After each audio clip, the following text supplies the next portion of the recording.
Pre-recorded from Joe's mom's basement, welcome to another rewind episode of the Stacking Benjamin Show. Hey everyone, I'm Griffin the Intern, or like the cashier at the store calls me, Fintern, the basement bubblegum champ. Have you ever made a big money mistake? One that cost you everything?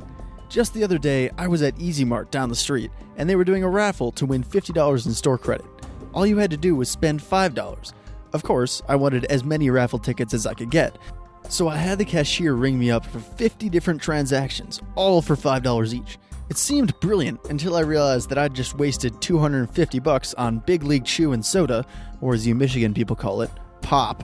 And the worst part, you have to be at the store when they draw the winner, and it's at 5 a.m. on Saturday. I'm starting to think they don't want anyone to actually win this. Anyways, we've got a roundtable episode for you today that's all about investing mistakes, and man, do I wish I'd listened to this before I walked down there. It could have saved me some serious money, and my pride. I hope you can take away some tips that help you avoid a mistake like me. This episode originally aired in 2019, so ignore any mentions of current events or giveaways. Joe, OG, and Doug are back on Monday. I'll see you guys again in 8 weeks. Enjoy, Fintern out. Good evening, I'm Ron Burgundy, and this is what's happening in your world tonight.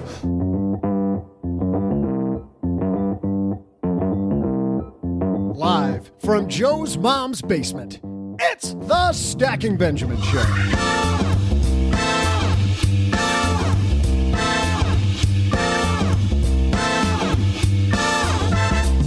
I'm Joe's mom's neighbor, Doug, and on my calendar, it's all or nothing day. So we're going all in on some of the worst investment decisions of all time. Think you've made some doozies? Well, you aren't the only one. Here to celebrate with us, we welcome from Retirement Starts Today Radio, Benjamin Brandt. Plus, from lenpenzo.com, it's Pete Rose. He's got 5-1 odds we don't finish this show in under an hour. It's just Len Penzo. Plus, from this podcast, let's say hello to OG. In our Friday FinTech segment, with colleges starting up again all over the world, we welcome from a company helping students get better class notes from OneClass.com, Jerry Zhang. Later, we'll take out the magnifying glass and answer a voicemail from a listener. And I know what you're waiting for. We'll take some time for some of my incredible trivia. And now, a guy who always goes all or nothing in the latest board games, it's Joe Saul-Sehy. You got to. I mean, we're always playing for keeps down here in the basement. And by the way, if I don't go all in, OG's going to go all in. So I know, got to go first. Because if you're not first, OG, you're just the first loser, right? Second place is the first loser. That's right. Yes, from the best movie of all time, Talladega Nights. I was going to say it's from the No Fear t-shirt circa 1989. It was probably from that too. Stolen. Stolen by Talladega Nights. By Talladega Nights. I see Benjamin nodding there, so I'm sure. Did you have one of those t-shirts? No Fear? That's right. He who dies with the most toys wins, I think was one that I had. That's one. Yep. No Fear. I think that was my sophomore year in high school, so that was top notch. And that voice you hear on My Dad's Shortwave coming loud and clear, OG, all the way from North Dakota. It's our new friend, Ben Brandt. Hey, thanks for having me. Love the way the basement smells, like Febreze. It's good. Don't you love it when you can smell it all the way through the shortwave? I love it. It's fantastic. Well, tell everybody about the show, because you have a bunch of fun on the show talking about all the nerdy topics, like not one or two. You talk about all the nerdy topics, Ben. Yeah, I love it. We're closing in on episode 100 on our show, and we talk everything retirement, from Roth IRA conversions to what the heck you're going to do with your life after 40 years of a career. Now you got 8 to 10 hours a day to fill. What are we going to do with that time? So we love talking retirement. And you're a guy that knows a little bit about that, because you're also, I believe, a certified financial planner. I am. Just in North Dakota, or do you work with people all over the U.S.? I work with people all over the country. Most of our clients are geographically specific, but we work exclusively with retirees, so people that are living off their savings. So, in other words, when you say geographically specific, you work with the other people, the other 3 people in North Dakota. That's right. If I can't see your house from my office, we can't work together. I knew a guy who did that, a Chicago guy, who at the time, because of technology wasn't the way it was, actually drew a map in his office that said, if you're not in this circle, you can't be a client. because it's just going to take you too long to get here. You're not going to want to come. Traffic's too bad, that sort of thing. So, well, the beauty of technology, as our show has grown, people contact us from all over the country, so we love it. Well, a guy who's all the way across the country from us, and he's also about 12 feet underground in the bunker. It's Mr. Len Penzo. Hey, I am excited. You know why? I've got 2 of the hottest tickets in Los Angeles right now. Can you guess what they're for? For spending time with Ben and OG, probably. No. I'm going to go Ariana Grande and pre-sale Olympic 100-meter finals when LA gets the Olympics again, whenever the hell that is. Not even close. I've got 2 tickets to the finale of MasterChef Junior, and that's 3 days away, baby. That's awesome. 3 days away. How'd you score that? Oh, I got my contacts. Okay. Because the other people, They're free. I was gonna say because give them away. The other fan couldn't make it that day.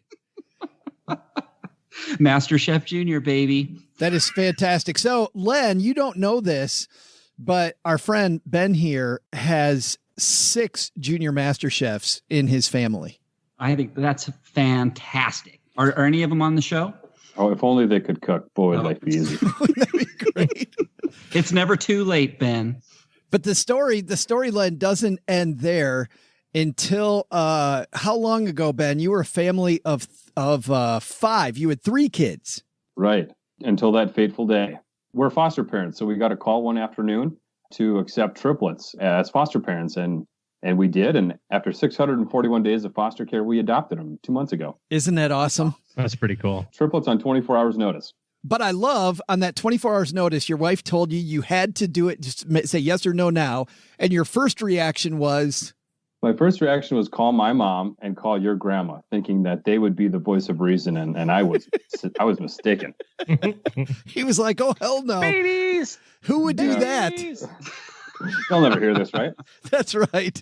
Yeah. By then it was, from the very first second, it was, yes, absolutely. But well, babies have a way of winning you over pretty quickly. So I'm thankful for that. Yeah, well, it's fantastic. I thought it was a great story when I first heard it, and so excited for you and your family. And I do know that before you became a father of 6, you had a full head of hair. That's true, and not a single gray hair in my beard, and those times are behind us. Well, we got a great show. We've got Ben Brandt here. We've got Len. We've got OG. Well, running a small business, as you may know, like I do, it is super fun, but it can also be very tough. And when it's time to get a loan, it can feel impossible to find the lender that you actually trust. Big banks say no. The internet, well, that's full of sketchy offers with sky-high rates and fine print you can barely read.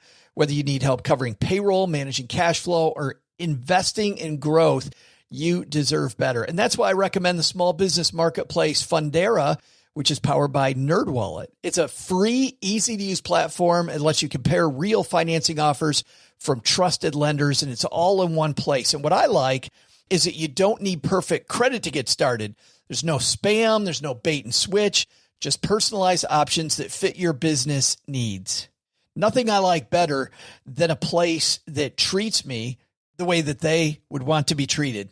Using Fundera is a super way to quickly compare options and make your best funding move the way any great business owner would. Here's the best part, though. For a limited time, when you visit nerdwallet.com/SB and fill out the no obligation form, you're going to get VIP treatment and talk with a real person who knows all the ins and outs of small business lending. And you can tell them specifically what you're looking for. They can tell you specifically which options you should probably consider most. Don't risk your business on unreliable lenders. Go to nerdwallet.com/SB to learn more and find the funding you deserve. Fundera Inc., NMLS ID number 1240038.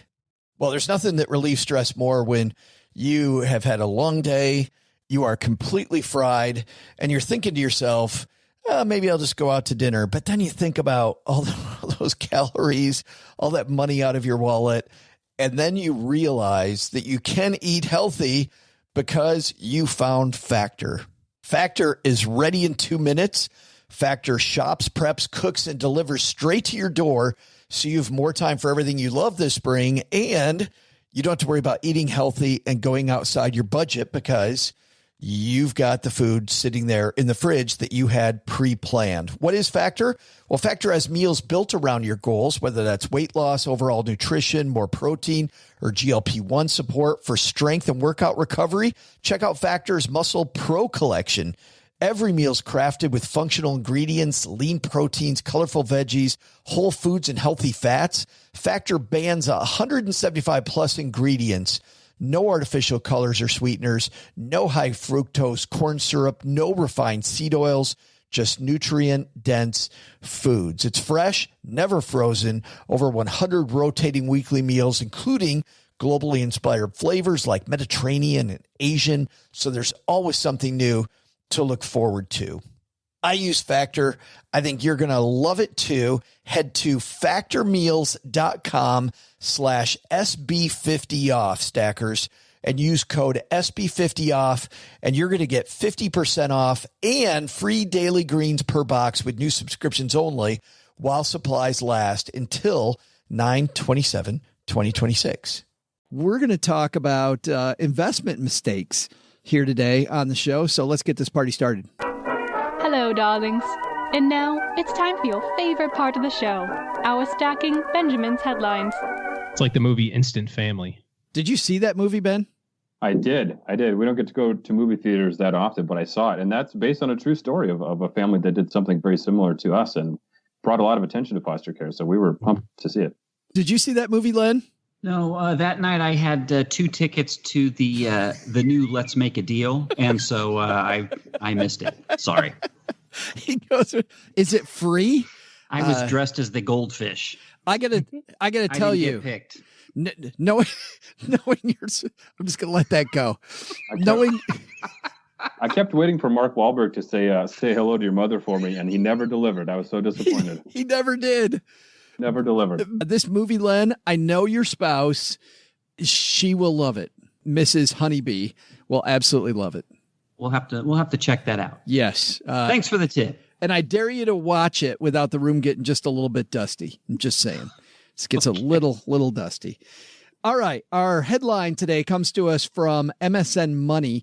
And this is written by Jay McDonald. The 10 most terrible investment decisions of all time. I looked through these guys, and I certainly had an opinion about each of them and thought, well, we've got a CFP who works with people in their investments here.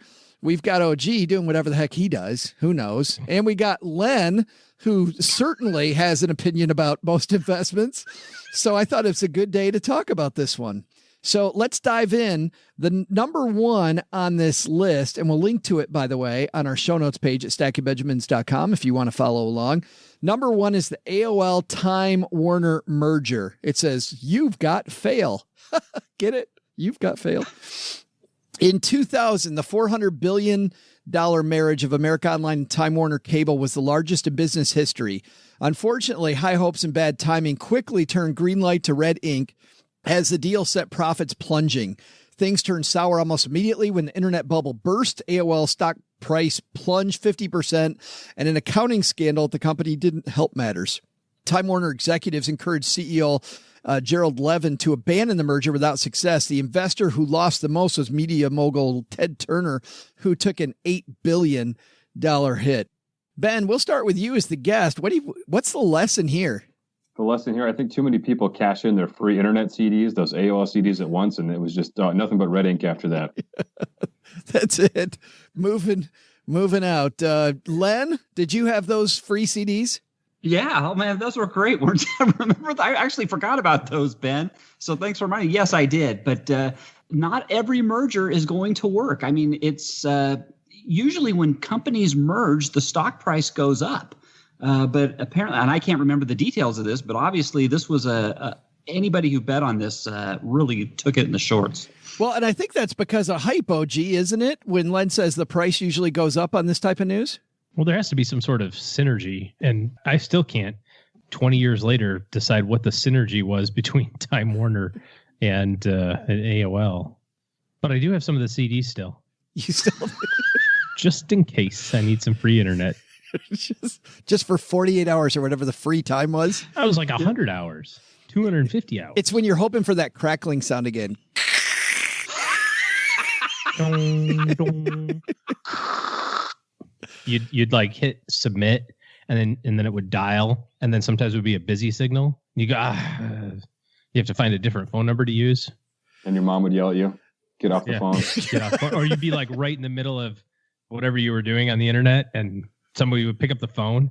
You're like, no, I'm on the no, and it's gone. Gone. Ben, there's a lot here, I think, to OG's point. There's a lot here to do with hype, and you must have clients that feel the hype. I mean, in this case, you had a CEO of Time Warner who kind of felt the hype, I believe, but you've got investors you work with that feel the hype. How do you back people down off that hype train? Well, I think if anybody gets too excited about any investment, whether it's a merger or Bitcoin or, Twitter or you name it, Miracle Meats or whatever the latest IPO was, you got to ask, what are you really trying to accomplish? Do you feel like you're behind in your retirement savings? Are you trying to catch up? Are you trying to get rich quick? I mean, you got to kind of talk people off the ledge and tell them to be fearful when other people are greedy and go back to the plan, which usually means sticking with low cost index funds and ETFs and all the super, super boring stuff. It's fun to read the headlines and speculate with paper money. But when it comes to your real retirement savings, it's probably better to bet on the more sure thing, and that's diversification and low cost index investing. What do you do, Ben, if you've got a hypothetical friend who thinks that gold is a phenomenal investment like all the time? I think he should build a bunker. That might be a good idea. Didn't take the bait. He did not. That would have been awesome. You think I don't listen to this show?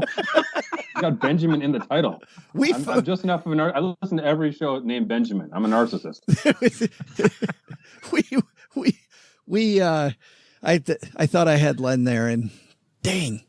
Let's go to number 2. And we're going to start with Len on this one. As an engineer, Len, you'll appreciate this one. Kodak didn't get the picture. I get it. These are all crazy, exciting, funny headlines. In the mid-1970s, Eastman Kodak, which controlled 90% of the U.S. film market, developed a product that would one day make their number one product all but obsolete, the digital camera. Rather than compete with themselves, Kodak decided to sit on digital and not invest in developing it. Big mistake. By the early 1980s, Fuji entered the U.S. market, offering lower price film and photographic supplies. Eastman Kodak, of course, filed for bankruptcy back in 2012. Its digital camera patent had expired in 2007. I think there's some lessons here, Len, but maybe the biggest one is resting. Resting? Yeah, resting on your, we designed this thing, so we're probably done. Absolutely. And I see, and here's what happened. I think Kodak, I think they saw the digital camera as a threat, and instead of pursuing, to their film business, so they sat on it. And let me tell you, that worked okay for a while, but patents don't last forever. I think the current limit on a patent is 19 years, but you can get extensions. But if you do not exploit your patent, I don't think there's any way you can possibly get an extension. So, and that's what happened to Kodak here. So, yes, resting on your laurels is a bad thing. Not all patents are going to be successful, of course, and that is a challenge for companies. So, just because your engineers are developing a whole bunch and putting out a whole bunch of patents, it's up to the company to determine which of those patents are going to be profitable and which are not. And unfortunately, the executives at Kodak bet wrong on the digital camera one. Boy, but it seems also that, patent aside, the second you have any good idea, to your point, you've got to market it quickly before other people are going to come for it. Like, you've got to try to be the first mover and get out in front far enough that people can't steal your meal. Well, yes, and that's getting to the patent. Once you got the patent, you're pretty set. Now, patents, we can get into patent law here, but patents are very narrow in how they're read. So just because you have a patent for one thing, let's say Fuji could have come up with their own alteration to the digital camera patent and exploited that as well. But yes, speed is of the essence. But again, you don't want to get caught in going down the wrong path and going down something that won't make a lot of money for you. So I can see where Kodak, again, I can see hindsight is 20/20. It's so easy to laugh at these guys, but it's not as cut and dry as just, you got the patent, it's going to be rich. You're going to be rich and famous or profitable. You see this all the time, Ben. Things like Betamax back in the day was a superior technology to the VCR, but because Sony decided to make it a closed loop system, you could even say that's why Apple doesn't sell as many products as, Windows-based computers, is because it's a closed loop system, harder to make money that way versus being collaborative, I think. That's true. I think maybe you haven't heard the last from Kodak. They pivoted hard last year into blockchain technology to organize photos.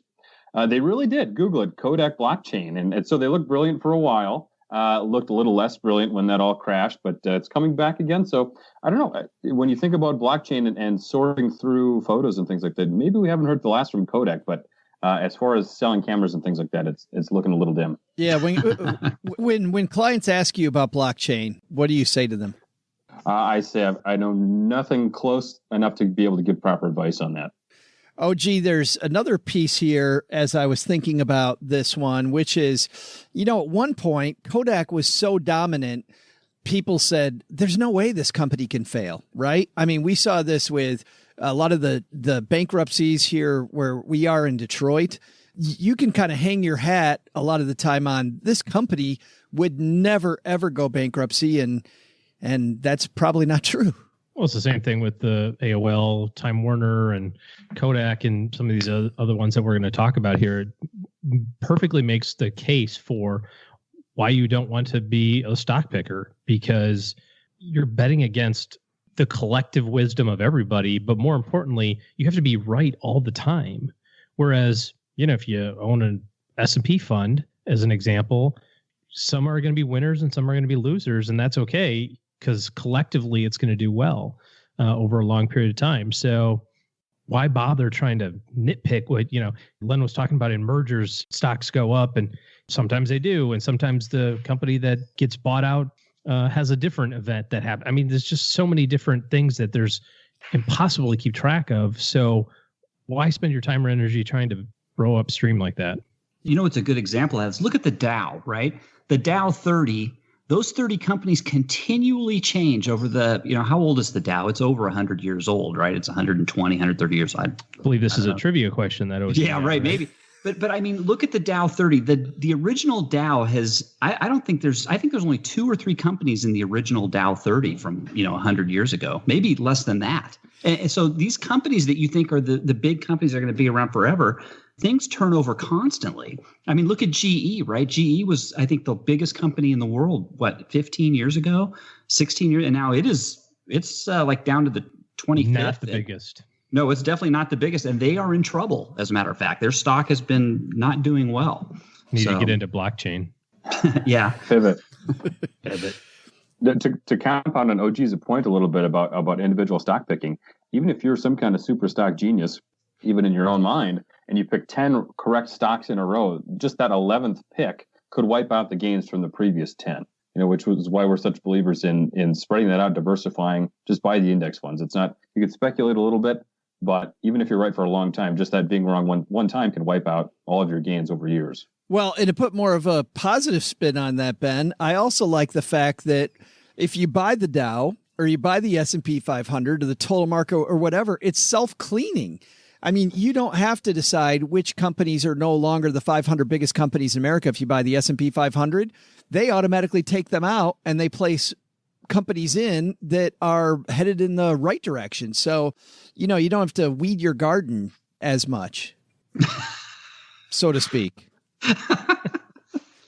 I don't have any idea where that analogy came from, but number 3 on this list, the candy company that turned down E.T. Listen to this. Mars Candy Company thought Amblin Productions had a huge screw loose in 1981 when the studio offered Mars M&Ms a wacky supporting role as the title character's favorite snack in E.T. the Extraterrestrial.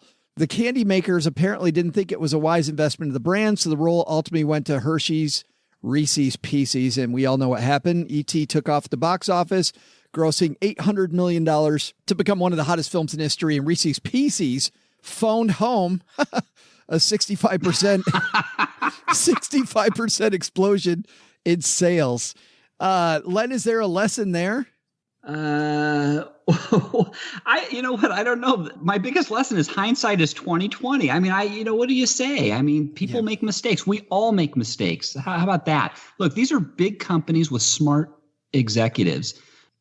Nobody is infallible, and mistakes happen, and this is just part of life. I guess almost nobody. Well, almost nobody. Yeah. But, I don't know what, it happens. It happens. And it's going to happen to us too. We're all going to make mistakes. What do you think if these big companies with these smart executives are making mistakes? Don't think you're not going to make mistakes in your investing career, because we all do. I was going to say, I think a mistake is listening to Joe say Reese's Pieces, Reese's Pieces. It's an interesting way of saying that, but thank you. You're welcome. Good correction there. It's a great lesson. Ben, anything else to add? Well, I like Len's point about, these executives are in theory the smartest people in the room, and they have access to basically unlimited resources for research and making all these fantastic decisions, and they still miss once in a lifetime deals. I mean, if they can't get it right, what chance does the little guy have when it comes to picking individual stocks and making big bets on narrow opportunities?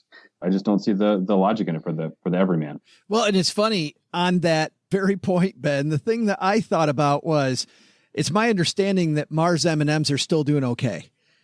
Like we all sit around and we worry about that one thing that we missed, the thing that we think we should have done instead of all the wins we have. Like, we obsess over it as humans, and letting that go, I think, might be a better path.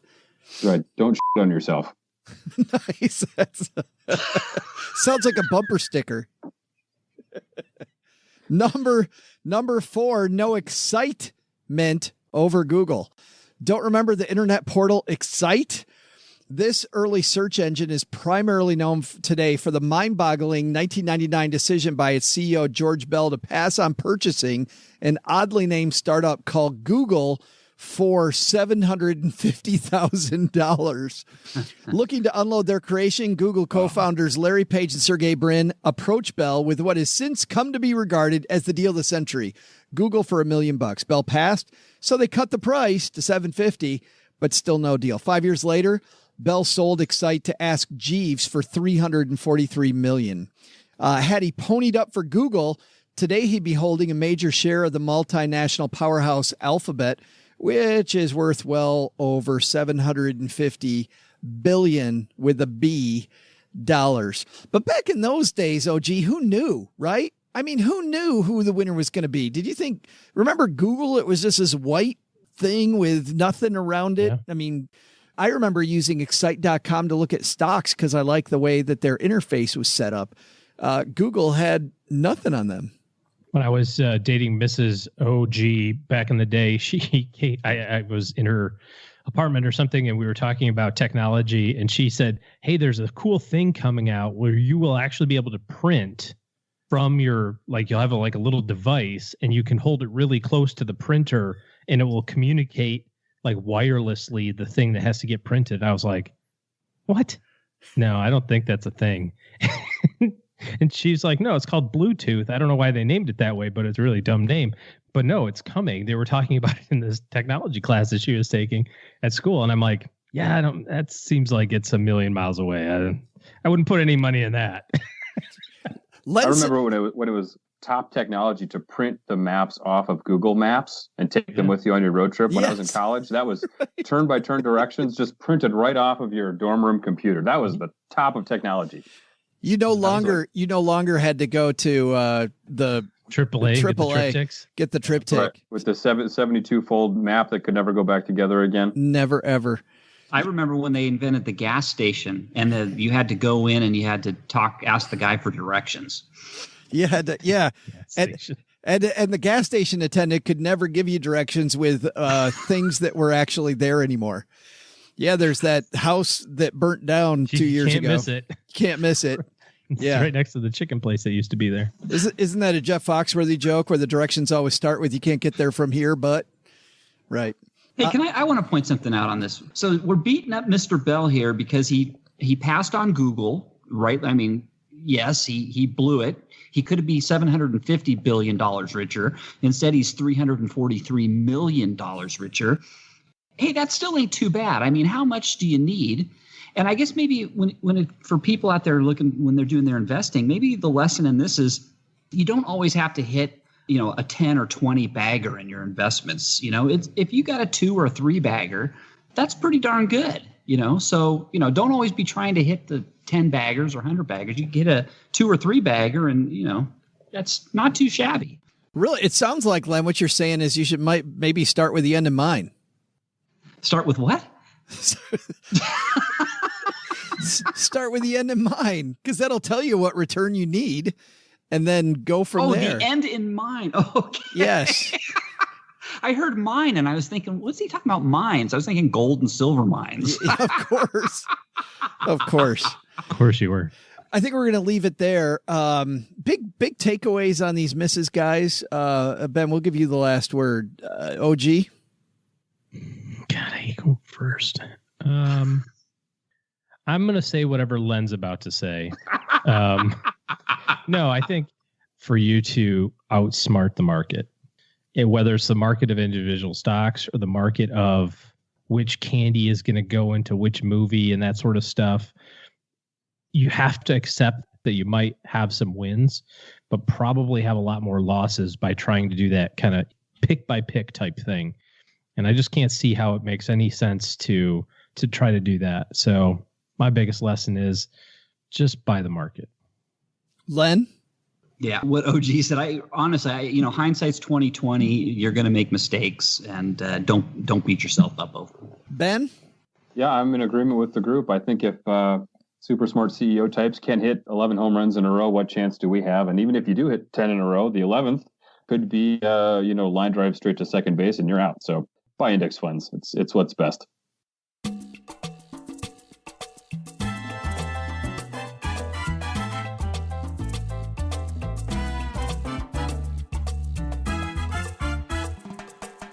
Didn't you always wish when you were in school that you could have 2 sets of notes, like your sets of notes and somebody else's notes when you were preparing for the final exam? Well, let's say that you could do that. So there's a company, a Canadian company, in fact, that's doing exactly that. And we're going to learn about them together. As always, our Friday FinTech guests, we don't recommend anybody in our Friday FinTech segment. They're just companies we came across that we're excited to learn about alongside with you. So let's say hi from OneClass, Jerry Zhang. And coming down the stairs to the basement from OneClass, it's our new friend, Jerry Zhang. How are you, man? Doing well, buddy. How are you? I'm great. This is different. As you may know, Jerry, we love introducing people to new stuff on the Friday FinTech segment. When I first heard about you, I didn't know anything like this existed. So before we get into that, which we'll tell people about in a second, was OneClass, did it have something to do with you in school, or did you see an opportunity that wasn't being taken advantage of online? Tell me about the origin story. Yeah, it wasn't started by me. It was actually started by our founders, and this was back in 2011 officially. Oh, wow. But the idea of OneClass came to our founders, Jack, Maggie, Kevin, and Jackie, back when they were all studying at the University of Toronto. It's where they had all met, and they were all out-of-province students. So they didn't have the luxury of attending university with friends who they had known prior.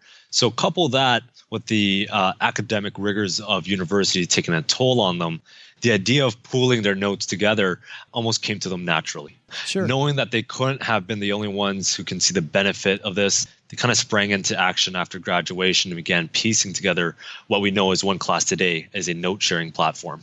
In the beginning, they didn't know anything about marketing. So they actually started giving away free pizza back at the University of Toronto to attract some signups. But Jerry, for college students, that's like the best form of payment. That's the best marketing tactic I've ever heard. And, after the first 300 signups, they knew they were onto something. So fast forward to today, we're in all the schools in Canada now, more than 200 schools in all of North America, and we're closing in on 3 million student-generated notes. So that's where we are and how we started.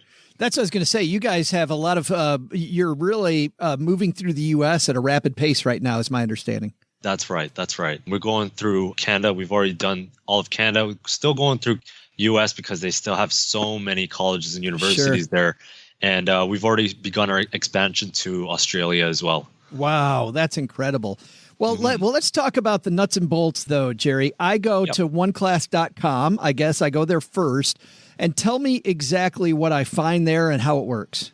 How it works is just very simple. You just create an account with us, and don't worry, you're given an alias and you remain anonymous because some students don't like the idea of having their names on something like this. But sure. you essentially find the notes you've taken in the past and you begin uploading them onto OneClass. And every time you do that, you'll earn credits, which you can use to earn cash, unlock documents on our site, or take part in some of our contests. So in a sense, it's a freemium model. If you don't want to pay for our subscription to access the notes we have, you can become a note taker and you'll gain access to all our notes all the same. And of course, you can do this with notes you've taken on your computer or even notes you've written on paper. The good thing is we have such a robust vetting system for these notes that we actually maintain a standard of excellence for all the notes we have on our platform. There aren't any duplicates, notes pulled from the web, and they all meet a minimum page length so that when students actually get access to these notes, they know they're getting something that's really going to help them. So if I'm somebody who's taking notes, let's talk about that first. Based on what you just said, Jerry, there's some specific things I have to make sure I include then to make sure that I reach that bar. You just have to make sure that what you're writing doesn't have a great deal of duplicated content in it. That stuff that you can just pull from Wikipedia, for example. We ask that our students actually maintain a page length of, say, a page and a half, so that students access these notes that they pay for or they contributed notes for to gain access to. They're getting good quality content. So we tried to make sure that these note takers are taking the right measures to make sure that these notes are of high quality standard. And then the second thing is, if I want to, can I also sell those notes to you? Can I use this as a side business while I'm taking classes to help me get through school? Absolutely. Every single time that you upload notes onto our platform, you get these credits, which you can essentially cash in, and you get paid for these notes. So the amount of notes that if you're able to upload all your notes, you'll make a great sum of cash just by doing this.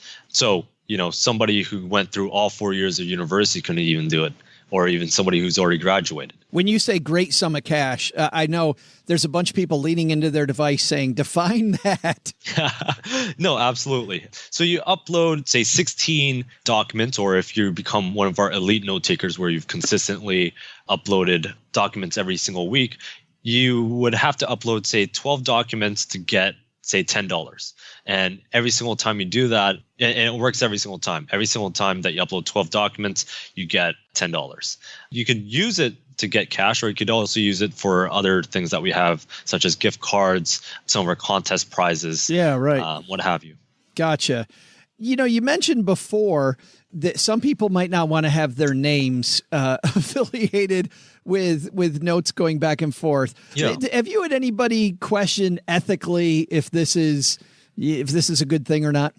It's a question that we've definitely had posed to us, and the way we see it is there's knowledge out there, and what the professor provides to the students, it's stuff that you can find in textbooks. It's not like it's proprietary information per se, but if the professor doesn't feel like they want their notes to be uploaded onto our platform, they just send us a message and we'll take it down. Oh, we do this all the time, and we have no problems doing it because we don't really want to be in conflict with professors.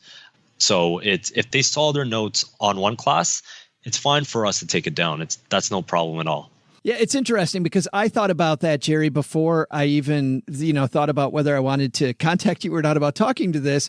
And I think that any student, frankly, that goes through school trying to get something for nothing and doesn't want to learn anything, it's okay, whatever. You'll find out sooner or later that life doesn't really work that way. But if somebody wants to get a better grade, or they're not the best note taker, they want to make sure that they're answering questions that are on the test, and there's people out there that take these types of notes, well, then by all means, try to press your advantage. Absolutely. At the end of the day, you're going to school to position yourself better for the job market. Why not put yourself in the best position possible to make that happen? And you can use our learning resources to help you get there. If you're a struggling student academically, you should be seeking out additional resources to help you, and we're there to help. And just a couple more questions so that I understand it. If I have no interest in in adding to notes, or notes already exist for the classes that I'm taking, and I just want to buy the help. What's kind of the price range? How do the prices work to get help on OneClass?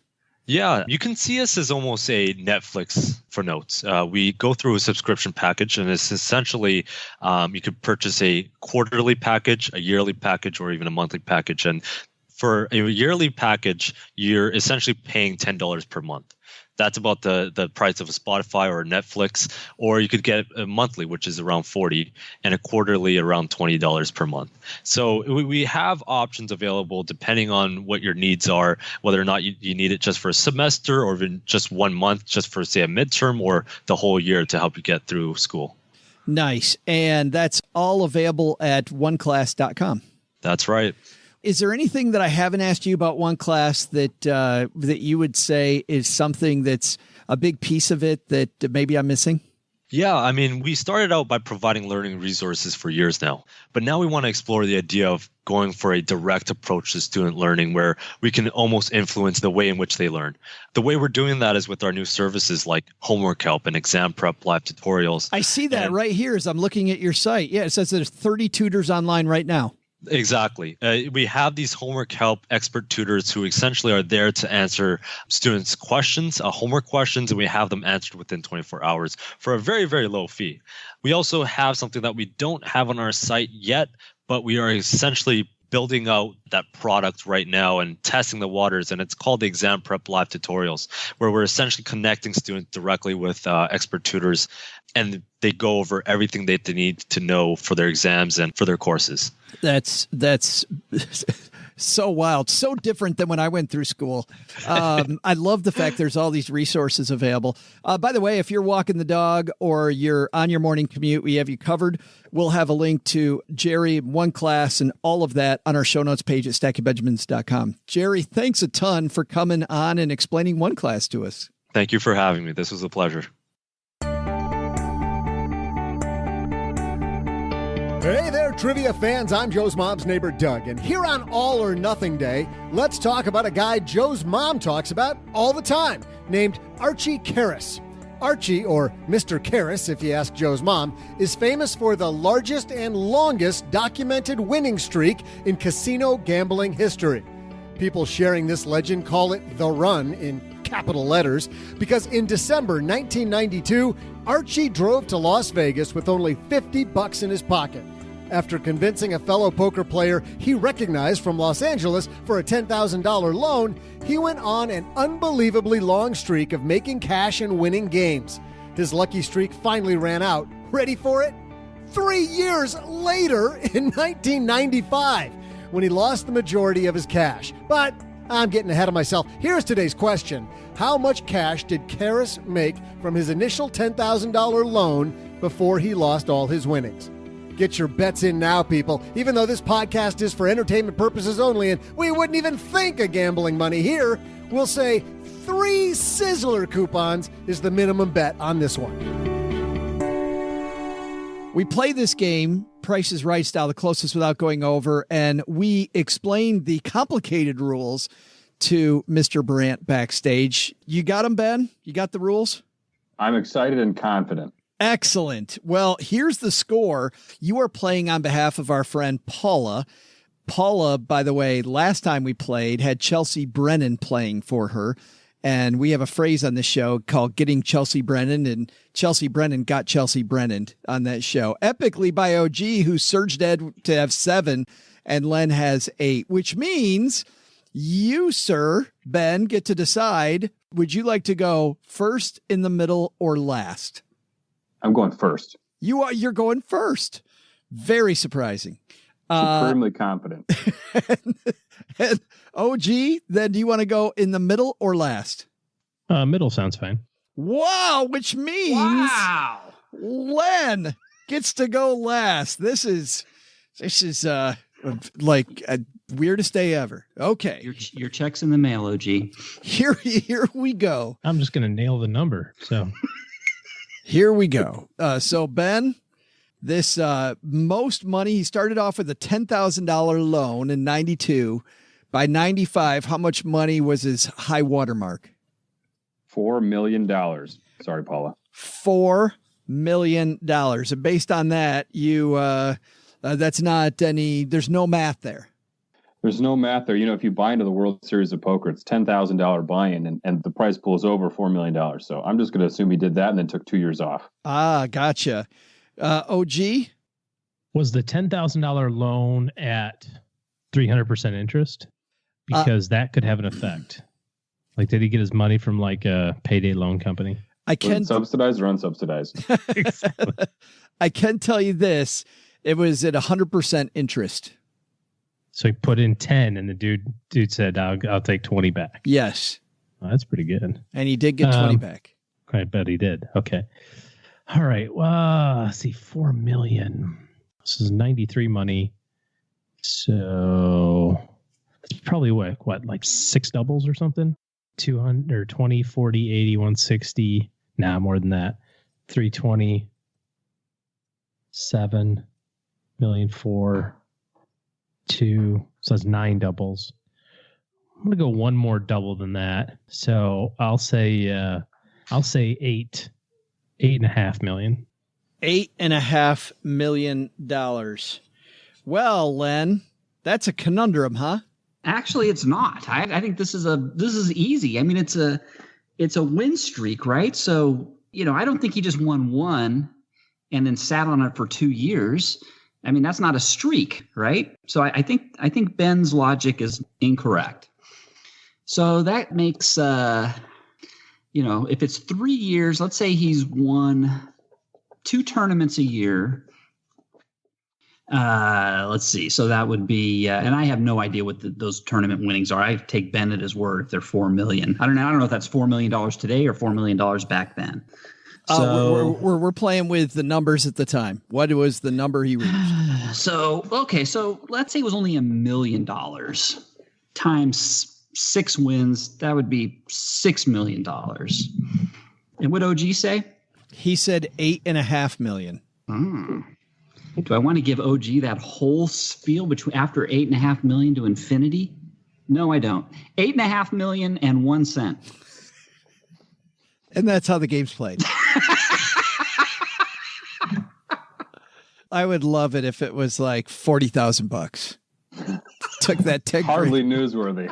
Made it to 40. It was called The Run, but he was playing the penny slots and slowly made his way up.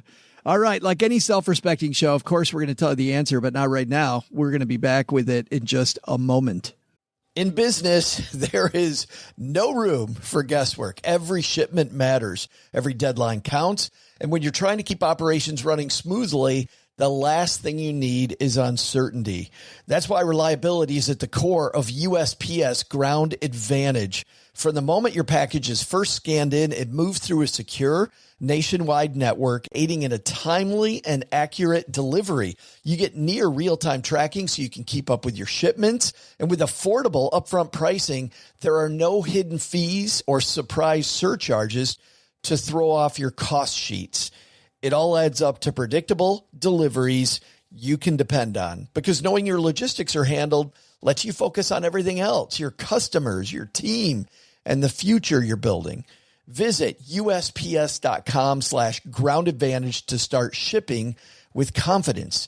USPS Ground Advantage. We mean business. I had a breakfast mentoring meeting yesterday with a young woman who was just amazing. She is graduating from college with a degree in wealth management, and she reached out hoping for some pointers. And listen, if somebody's in Texarkana and wants to go into this beautiful field of personal finance and helping people get their money together, that is incredible. But even more incredible is how she reached out, how she was trying to network. And I was having a discussion that finding the right person and avoiding the wrong person for a role, that's what can make or break an organization. And we just don't see that many qualified people. So how do you find them? Well, Indeed sponsored jobs is a boost whenever you need to find quality talent. If you're hiring, Indeed is all you need. You can stop struggling to get your job post even seen on other sites. You'll match with quality candidates with Indeed's sponsored jobs. Get matched with and hire quality candidates who can drive the results you need. Reach candidates who meet your specific criteria like skills, certifications, or location. It drives me crazy when I'm matched with all kinds of people who aren't a fit. I don't have that kind of time. People are finding quality hires on Indeed right now. In the minute I've been talking to you, companies like yours made 27 hires on Indeed, according to Indeed data worldwide. Sponsored jobs posted directly on Indeed are 95% more likely to report a hire than non-sponsored jobs. Spend less time searching and more time actually interviewing candidates who check all the boxes. Less stress, less time, more results. When you need the right person to cut through the chaos, this is a job for Indeed sponsored job. And here's what's cool, Stackers. You're going to get $75 in sponsored job credit to help get your job the premium status it deserves at Indeed.com/podcast. Just go to Indeed.com/podcast right now and support Stacking Benjamins by saying you heard about Indeed right here at Stacking Benjamins. Indeed.com/podcast. Terms and conditions apply. Hiring, do it the right way with Indeed. All right, let's walk through these. You got a lot of room to run, Ben. $4 million, you said. That gives you $4.5 million of room. How you feeling about that? I remain supremely confident. Absolutely. And OG, sorry about your luck, pal. I feel like maybe I had to nail it right on the head here. You might have made a small mistake in judgment. This would be epic. Choosing to go second. This would be epic. And Len, $8.5 million or over. That seems like a high number. I don't know. I just know it's 1 cent higher than OG's. What happens if we all lose? It is. It just pushes to next week. We've had that happen. I think, frankly, half the time on trivia. We should turn it into a skins game, like in golf, where it like carries over. So like in it's 13 weeks, you're like, I'm playing like this one really counts. It's all pressure. And Should then I throw the Master Chef Junior tickets in on this? Just betting those too. That would be, you throw in those. Ben throws in like Wheel of Fortune tickets. I've got Weird Al tickets for next month. But are those free? No, I did have to pay for that. Yes. See, there you go. You're like overbidding. Well, I guess, if you want to make the pot stakes higher. All right. Doug knows the answer to this. It's weird saying Doug knows the answer to anything, but here we go. Hey there, and welcome back, Stackers. Before the break, I asked you about Joe's mom's hero, a guy named Archie Karras, who's a very famous gambler. Starting with a $10,000 loan from a fellow LA gambler who got a 100% return on his investment, by the way, Karras went on to make a fortune gambling in Las Vegas. How much did he make before losing most of his money? If you claimed more than $40 million, I'll be collecting my Sizzler coupon winnings from you now. Please and thank you. And by the way, you may want to stick to more traditional investment vehicles like, your 401k at work, instead of pool and gambling like Archie used. Anyway, the odds are way better there over the long run, of course. See ya! Oh, I feel dirty. I'm sorry, Paula. I should go take a shower right now. It did feel like a cheap win. I was off by a factor of 10. It felt like way more doubles. It felt slightly like a cheap win, Len. I just got to say. Yeah, that was cheap. But you know what? But using your logic, using your logic, though, if you figure that each win was, $3 or $4 million worth, and he played 2 or 3 times a year, and he won 3 years worth, that would get you up there pretty close. So, and I wonder what it means. I didn't even look into this enough. Does that mean he won like every single hand? I mean, he won every. No, I think he meant tournaments. He played all sorts of games, but what stuck out to me is 10,000 is usually the buy-in for the big tournament games, right. poker style games. Yeah. So that's what I was processing in my mind, but I know the prize pool has moved a lot since poker has become much more popular. But that is absolutely crazy. He drove to Las Vegas with $50 in his pocket. That's a pretty good return on investment. It's crazy he didn't take anything off the table at $40 million. It says his initial run lasted 6 months when he drove to Vegas with $50, turned 10 grand into 17 million playing poker and pool. It started in December when, after losing his entire bankroll, blah, blah, blah, he went to the Mirage, turned the 10 into 30. Returned 20 back to his backer, like you said. Started playing pool at $5,000 a game. $5,000 a game playing pool. After he won several $100,000, they raised it to $40,000 a game. He ended up winning $1.2 million. Then he played poker. He won an additional $3 million. So then he had 4 total. Unbelievable. Up to 7 in 3 months. And then he put it all on AOL Time Warner. Yeah. And the rest is history. He bought a whole bunch of non-digital cameras. says that he sat at Binion's Horseshoes poker table with 5 of his $7 million in front of him, waiting for any player to take on with such stakes. Yeah. I mean, you can't turn 10 into 40 without taking some extreme risk, but at some point, do you take something off the table and put some in your Roth IRA, for goodness sakes? I'm not... I'm just an everyman. Just like that. All I need is a private jet. Thanks, Ben. To take me to my private island away from my kids. I'm an everyman. Just love that Gaffigan bit. Yeah, Jim is so funny. Hey, let's take out the magnifying glass and help somebody do better with their money. Today's hotline call comes to us courtesy of magnifymoney.com. When you head to stackingbenjamins.com/magnifymoney, you know what you find? You find those financial products you use every day. They're nowhere near best in class. Over 92% of the products available online, all ranked at Magnify Money. Head to stackingbenjamins.com/magnify money for more. And today, we're throwing out the magnifying glass to Kay. Say hi, Kay. You've got mail. Hi, Joe and OG. I've got a question for you, but I'm hoping you have this on the Friday call so that one of your guests can help me actually learn something. I currently am investing primarily solely in tax-advantaged accounts through, stock markets. So 401k, HSA, and that's been something that's been very comfortable for me so far. Something I can set it and forget it. And being early in my career, I've already been able to see where that's been a great benefit. I'm interested in real estate, but not really sure how to go about mentally approaching the aspect of lowering my 401k or HSA investments in order to save money for a real estate investment down payment. I know that that's probably where it would make sense, but every time I think about that, I kind of cringe and think about what if I miss out on additional gains in the stock market, or what if the real estate investment, an opportunity never comes my way. So I end up just putting a lot of money into a savings account for an opportunity that doesn't materialize. Any thoughts on how to approach this topic, or, mental hacks that you might have would be much appreciated. Thanks so much. Wow, big question there. Real estate, Ben, as you know, over long periods of time does really well, but getting that down payment together can mean a lot of money sitting on the sidelines. What do you think? I love that you said set it and forget it. Shout out Ron Popeil. I did an episode on set it and forget it a few weeks ago. You remember Ron Popeil? You could do 4 chicken rotisseries at a time. And he said, if you follow the instructions on my super duper rotisserie, you could set it and forget it. I love it. I was a latchkey kid. I watched a lot of infomercials. Was that where that came from originally?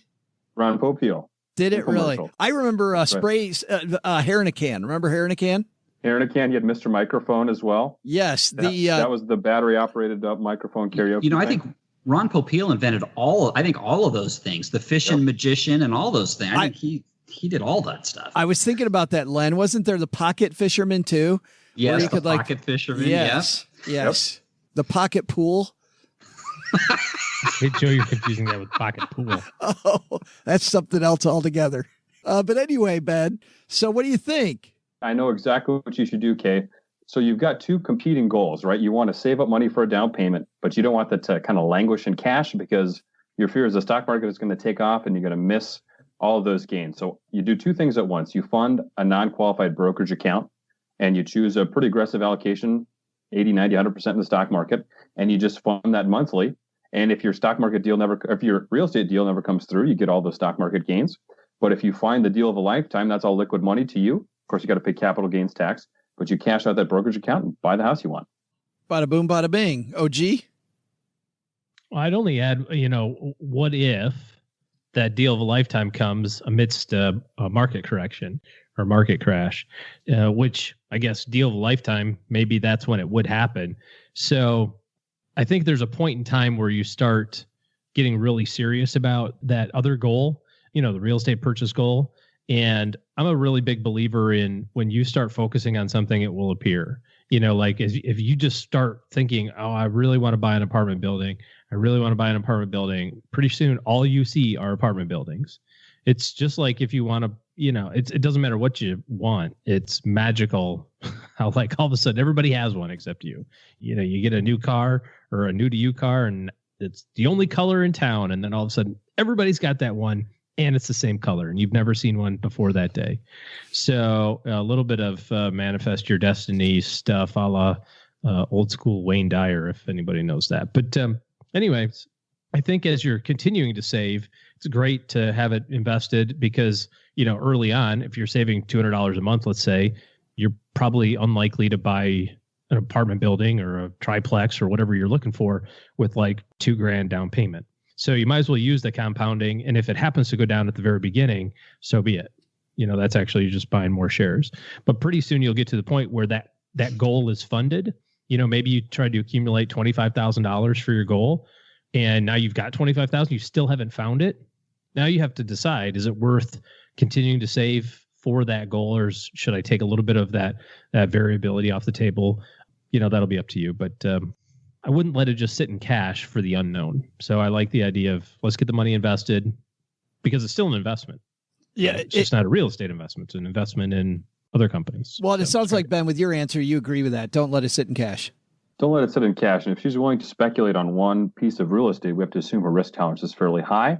So that means the brokerage account that she funds should be fairly aggressive to try to keep up and help her earn. If she's going to save it up in cash, like OG said, it's going to take a long time at 0% at $200 a month. We've got to take a little bit of risk, try to get some growth going on this thing.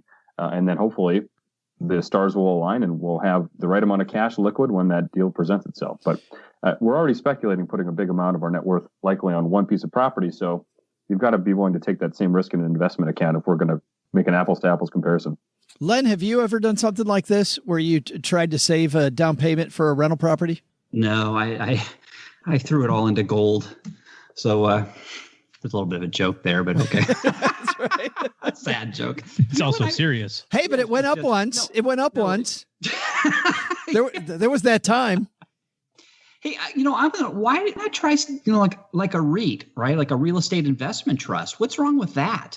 You don't need to wait for this giant down payment that seems more of a I don't know if it's more of a speculative move doing it that way, but if you go with a REIT, you don't need a lot of money. You can jump right in with, I don't know, $500, $250, $500. You can get them right off the New York Stock Exchange or NASDAQ boards, and you can get into the real estate market that way. And you can invest in different type. REITs are cool because you can invest in starter homes, or you can invest in starter apartment complexes. There's REITs for industrial sites only, like factories and warehouses. There's all kinds of different REITs out there. So if you want to get into that kind of, real estate investment area, consider a REIT. And that's just, that's another alternative for you. Yeah, sounds like a decent halfway, maybe more diversified halfway, Ben. It's logical, but it's not sexy. People want to buy real estate. They want a property that they can cut the grass on and paint and have somebody paying the mortgage for them. I mean, there's a lot of appeal. All those wonderful apartment building owning tasks. Like you don't get to checking the boiler. The prospectus they sent you. Yeah, right. No, I think people want to own physical real estate because that's just so much more romantic than owning, another ETF or another REIT or something. So logical, but that's what most people don't want to do. But sometimes, there are also, though, even though there's a specific risk of one certain property, obviously, conversely of that, you might pick the right property and your chance of the big win on a single property is much bigger than it would be on a REIT. I mean, REITs over long periods of time historically have done about what the S&P 500's done, right? I mean, you look at long periods, those are the two asset classes that historically have kicked inflation's butt. But that also, I think, if a risk tolerance is high, starting off with the REIT and then using that, using OG, what you and Ben both said, you're in real estate now. And if you decide to transfer it over, it's like you already have some real estate and you're just trading a bunch of properties for the single property that you really like. But then you don't get the winter property tax bill in the mail for your apartment building. But what would I do without one of these to deal with? She will get one of those once she transfers to the single property. Ah, yes. That's what she's probably really after. She wants that tax bill. To shovel snow. Yes. Meet with roofing contractors, landscape architects. It's just amazing. It's emergency awesome. midnight phone calls. You guys are all huge. The fun never stops. You guys are all huge real estate fans. I could tell. Guys from the bigger. Well, you know that I'm going through it. Like Sure. I like to tell people that everything that you can do with money, I try to make the mistakes ahead of time. So rather than buying a single family house, I'm going to buy a big giant apartment building, and I'll let you guys know how it goes. It's already going awesome. By the way, I'll bring up one more thing on the REITs too. They throw off dividends, right? They're not all of them, but and the dividends tend to be higher than most stocks that pay dividends. So that's another kind of neat thing about a REIT. So just another thing to think about. Thanks for the question, Kay. If you've got a question for the show, head to stackingbenjamins.com/voicemail, and the crew here will answer your question. And Kay, we're also sending you Greatest Money Show on Earth t-shirt. So nice job. That's going to do it for today, everybody. Speaking of nice job, what a ton of fun. We're going to let our guest of honor go last and find out what's going on his podcast here in just a second. But Len, what's happening at the Persistent Itch?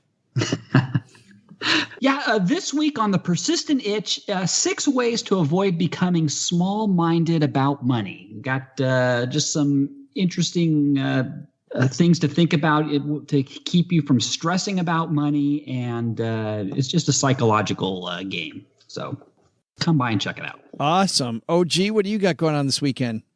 Partay. My middle kid turned 10 a couple days ago, so we are doing the partay because it's awesome to have 5th graders running rampant in your home. Yeah, good time had by some in that deal. Exactly. Ben, thanks a ton for hanging out with us, man. That was happy to be here. Big time fan. First time, long time, as they say in the business. Ding. We're glad we finally got you here. It's about time we got you here because I think what you and I talked about this at FinCon, which now is almost a year ago, that we were going to do this, and it only took us 11 months. So there we go. Better late than never. I'm super happy to be here. Holy cow. We got to make it sooner for the next time. But what's happening at Retirement Starts Today Radio? So Retirement Starts Today Radio, we are about to record our 100th episode. So you check that out. We did an ode to Ron Popeil a few months ago. Set it and forget it. You could check out that episode. You could check out our episode on our adoption story. And coming up is the magic of the mullet, which is the perfect haircut for retirement distribution strategy. So watch for that in the coming months. The magic of the mullet. Business up front, party in the back. Party in the back. Yes. OG had one of those haircuts. Not true. No. I had a pretty sweet rat tail in elementary school, I will admit. Nice work. Len did too. Len, you had a mullet. Yeah. Yes. Len was the master of the mullet back in the day. Right. I think that's going to do it. This podcast is not really mullet. It's kind of party in the front and party in the back, isn't it? So, kind of there's a mullet around, it's a party. That's all. That's right. Party all over. All right, Doug, you've got it from here, man. What should we have learned today? Well, Joe, first, take some advice from our panel today. Worried about making mistakes with your investments? You can't improve if you don't make a mistake or two. The earlier you get started, the quicker you'll make a few mistakes and then learn from them. Second, setting money aside for that big down payment on an investment property? Maybe there are more creative ways to make money in the meantime. But the big lesson? Don't let Len Penzo use the magic 8-ball to ask if Joe's mom's making liver. Definitely yes is not the answer we're hoping for. Anyone want to sneak out to the Sizzler with me later? Special thanks to Benjamin Brandt. You can find more from Ben at retirementstartstoday.com. And another big thanks to Jerry Zhang for talking with us today. You'll be able to learn more at their site, OneClass.com, or through our show notes at stackingbenjamins.com. Len Penzo appears courtesy of lenpenzo.com and thepersistentitch.com. This show was created by Joe Saul-Sehy, produced by Richie Rutter-Reese, and engineered by the amazing Steve Stewart. Online, visit us on Twitter at SBenjaminsCast or on our Facebook page. I'm Joe's mom's neighbor, Doug, and there's a 73% chance that I played Chuck on Happy Days. SB Podcasts may receive payment on the show from sponsors and guests in the form of books, giveaway items, discounts, or other remuneration. There's no way you would take advice from these dorks, but like Joe's mom always says, don't take advice from people you don't know. This show is for entertainment purposes only, and before making any financial moves, consult with a real financial advisor.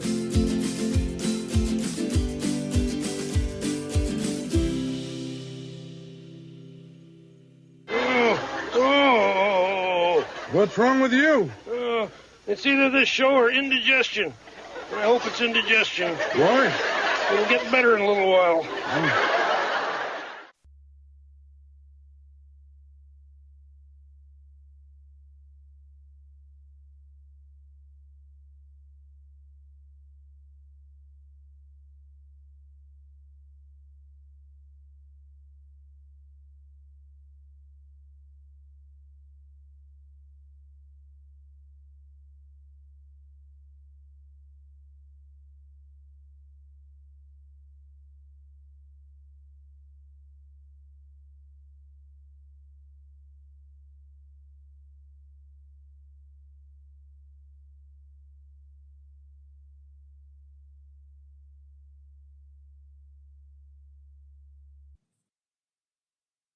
Welcome to the after show. Ben, this is a part of the show that doesn't exist. What happens here stays here, just so you know. I know you've listened to the show before, but just re-explaining the rules. We were talking about Excite.com. And usually I ask people if they've heard of Excite. Had you guys, Ben, did you use Excite.com? Fuzzy memory, but I recall it a little. Yeah, Len, do you remember it, OG? I don't know. No, most of the websites with an X in it, I don't think they were that useful. You know, they didn't have that much utility. You went to the wrong ones with the wrong, not enough X's. Wrong place. So I do remember Ask Jeeves, though. I remember Ask Jeeves, which I think in the story that who ended up with Excite. Yeah, Ask Jeeves a little bit younger, but Excite I really liked because it was a place that my clients could go and I could show them, if they had individual stocks, how to look at the fundamentals on their stocks, which I always thought if you own a stock, I wanted to show you how to track it, how to know it. And if they had company stock in the company they worked for or whatever, I worked with a bunch of people at Microsoft as an example, I would show them how to look at different fundamental stuff. So one day I'm sitting with clients and I had this cool setup where I could turn the monitor toward you and I had the keyboard over on the side and my mouse and one of the early wireless mice, by the way, then I was pretty badass. And so we're sitting and I said, okay, I'm going to show, this is Mark and Andrea, I'm going to show the two of you how to take a look at your stock. And I typed in, and I typed pretty fast. That's a whole different story, but I typed Excite.com in, but not knowing it, I had inadvertently, because I typed really fast, typed EXCTIE, xtie.com. And so I start talking about their stock and about how I love this site because it can show you a lot about like the growth of your stock and how your stock's doing. And Mark and Andrea's eyes are just flipping huge, just absolutely huge. And Andrea's turning bright red. And I can't figure out what the hell's going on. And I look over and across the entire screen, there is a huge piece of mail. I said you typed in too many X's. Yeah. Ron was saying there's, anything with an X was not exciting for him. And I told him, he had to have more X's. Right. Well, then my eyes wouldn't have been that wide. I'd have been just looking at that, nodding my head, going, okay. I at your financial planner's office. Okay. I realized, by the way, that site had redirected to massive. And so they're looking at me like I'm the world's biggest pervert. And so I, defending my honor, go in and I look because they're looking at me like, how do we end up here? Like, what's the, no judgment, Joe, just how did we end up here? And so I go back, you can go back in the history, and I see that I had typed in EXCTIE. So what's the website again? Right. I don't know if it still does that. EXCTI. I'm not even going to do that again. Let me see if that's on my bookmarks. Does it still do that? Safe search off. Oh boy. Incognito window. Many redirects. That thing, by the way, went all the way across my screen. It was Did it say there's a little asterisk that said not drawn to scale? I don't know. We closed it up right away, but that might have been the most further. That might have been the most embarrassing thing that happened in my career. Wow. So not good. It's a memorable appointment. Yeah, but well, for somebody. They probably still tell that story to this day. And not fondly at me. Yeah, our financial planner is a perv.